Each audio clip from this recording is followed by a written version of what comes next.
The last 4 bars of a 12-bar blues progression is classically called the turnaround. The song's been going for a while, the verse has happened, maybe the chorus is about to begin or it's already being sung, and harmonically the song is setting up to go back to the beginning. This turnaround, and especially the last 2 bars, is a great opportunity for soloists to sort of experiment with deepening the harmonic complexity by playing something that's maybe a little bit different than what's going on underneath them. For advanced players, you can really the sky is the limit where you can go with this short little bit of music. But there's a very, very easy way to get in and start building the capability in order to be able to do this. Welcome back to the channel. My name's Chris. Today you will learn a blues turnaround. And we're going to be basically inserting some harmonic information into that last couple of bars of that 12-bar blues progression. And again, the last 4 bars is the turnaround, but the last 2 bars, and I'll demonstrate this in a second, is really where you can sort of go wild. And what we're going to do today is build some capability around superimposing different harmony over what's actually going on. So you could call this sort of playing outside, but you're really not. What you're doing is you're suggesting chords in the turnaround that aren't happening. So it's not really outside, but it's sort of suggesting a more sophisticated harmonic stack. Okay, so I'm going to explain what the chord progression is, what this last 2-bar chord progression is. Then I'm going to explain sort of where it comes from and why it fits. And then we're going to zoom in and put it on the guitar and sort of like experiment with what it looks like as triads and then sort of weave some single lines. I'll give you a couple of examples of an exercise on how to weave it into a single line across the entire fretboard. Okay, so first of all, what is this? The turnaround, again, as I explained, is where the song is setting up to go back to the beginning. And classically in most blues tunes, and we'll just do this in the key of A, for example, that last 4 bars goes something like this. You'll be on the 5 chord for a measure, then the 4 chord, and you've heard this kind of thing. Right? That whole piece, that whole 4-bar phrase is basically called the turnaround. 5 chord, 4 chord, 1 chord, 5 chord. Now that's it as it's sort of bare bones, right? Pretty classic blues turnaround. What we're going to do now is take that last 2 bars and we're going to superimpose a different chord progression over it. So instead of just the 1 to the 5, we're going to play the following chord progression. 1 to 6 as a dominant 7th chord, and I'll explain that in a second. 2, which is a minor chord, and 5. 1, 6, 2, 5. So you may have heard of this, the 1, 6, 2, 5. It's 2 beats per chord in this instance. 1, 2, 3, 4. 1, 2, 3, 4. And it fits in those last 2 bars. So the band may not necessarily be playing this, but as a soloist, you can pick up on this and start to introduce this more sophisticated chord progression directly over those last 2 bars. Let's zoom in and I'll show you what I'm talking about. Okay, 1, 6, 2, 5. What even is that? You may have heard of this type of thing, 1, 6, 2, 5, 2, 5, 1. It's the same thing as like a 1, 4, 5. We're just using proxy numbers from the major scale. We're going to be using a tonal center of A here. We're using numbers from the major scale to indicate what chords we're going to play. 1, 2, 3, 4, 5, 6, 7. So when we play a 1 chord, we're playing a chord off of that A, off of that first note. So the 1, 6, 2, 5 is a chord built off of the 1. That's where our blues progression is. Our 12-bar blues sort of starts there. In this example, in the key of A. The 6th chord is built off the 6. 1, 2, 3, 4, 5, 6. That's an F sharp. So we're going to play an F sharp chord here. We're going to play a dominant chord.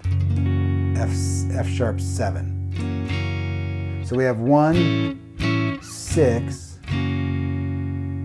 and then the 2 chord is going to be B minor, right? Because here we are in the key of A. 1, 2. B minor is our 2 chord. And our 5 chord, 1, 2, 3, 4, 5, is going to be E 7.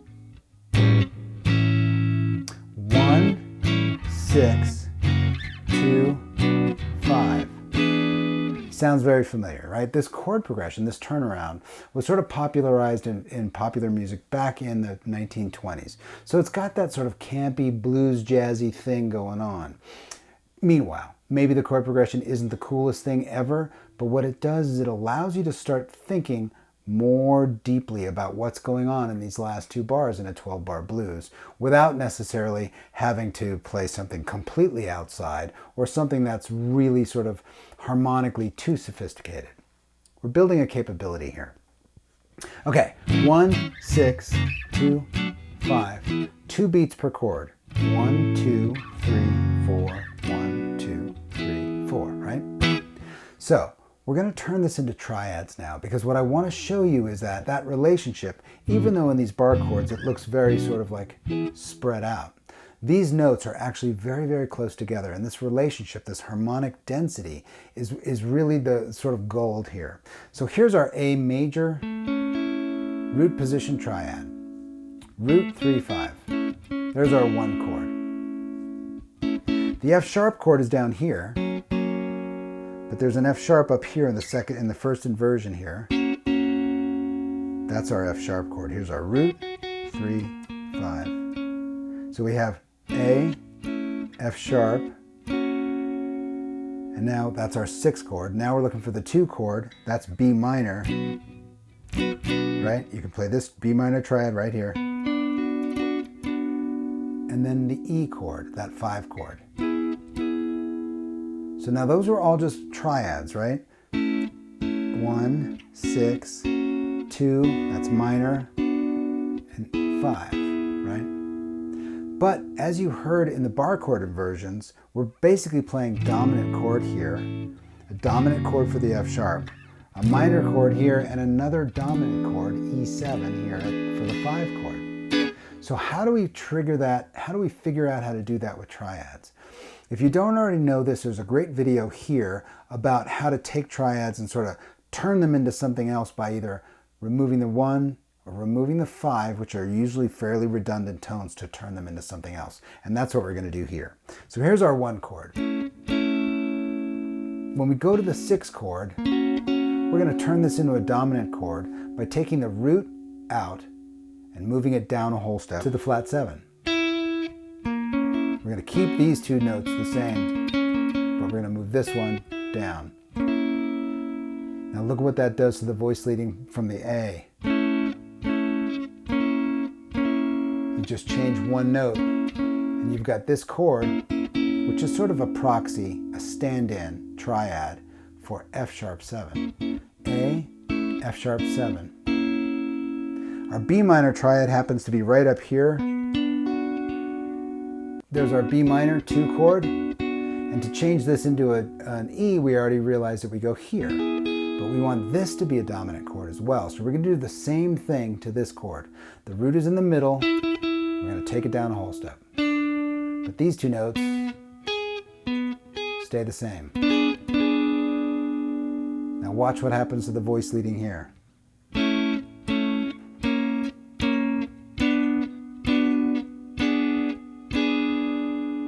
Really, really cool. Just a half step away on the root to get to that F sharp 7. Slide everybody up, play the 2 chord. Now all you have to do here is take the note on the B string, slide it up a whole step, and you have E7. And if you don't recognize this as an E7, here's your E with the root on the 5th string. There's your E7 chord. Just take take that root down a whole step. So here we go. Right? Now, I'm just going to show you how this happens in the other two inversions. And I'll tab this all out and that'll be on Patreon. But here it is in this inversion.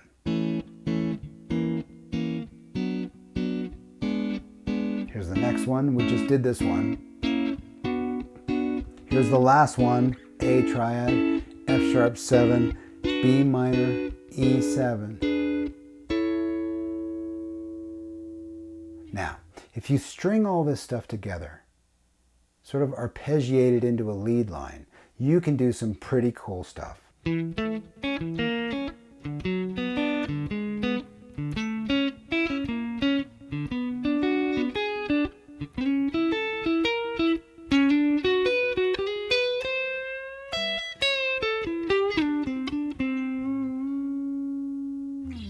Really great example of just weaving it into a line, right? Now, meanwhile, if the band's just playing this,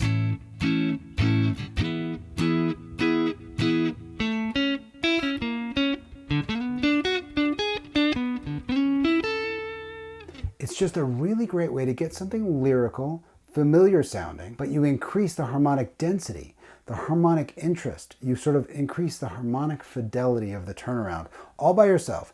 The band doesn't have to play it with you. You can just dance on top of the harmony that's already there and introduce this new cool thing. We're really building a capability more than we're focusing on that 1-6-2-5. The 1-6-2-5 is our way in, and the capability we're building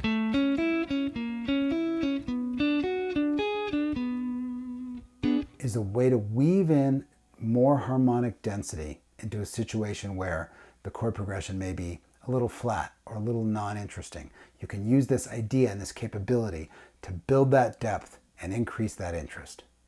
All right, there it is, 1-6-2-5 in the last 2 bars of a 12-bar blues, right? The first 10 bars go by and do the thing, whatever you're going to be doing. And those last 2 bars, you're introducing these different ideas, right? 1 dominant, 6 dominant, 2 minor, 5 dominant. Is a great way of doing it because it's easy to hear, and as you could see when we zoomed in, it's easy to play and easy to look at, and you can find all those little voice leading ways where the one common tone stays the same and this note moves up a half step and the chord changes completely.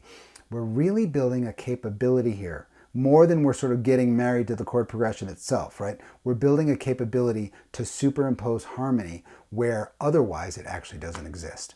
Okay, I've tabbed all this stuff out. That's on Patreon. Head on over there if you'd like to get the tabs. The link is in the description below. We're also having a pretty lively discussion over there. There's a little community building and it's very, very cool. If you like what's going on this channel, you want to support the channel, maybe you want to get a little bit deeper into what I'm doing, that might be a great place to do that. And if you do, I thank you in advance. Okay, 1-6-2-5. Go put this on the guitar. Explore those triadic sort of like arpeggiated lines that move you through that progression. Get it on the neck and just think about it and stay open to it and watch what's going on, because I think what's going to happen, what happened for me and what it's designed to do is increase your capability to hear something and put it on the neck and sort of superimpose a deeper harmonic context over what's going on. Okay, I hope you enjoy this and I'll see you next time.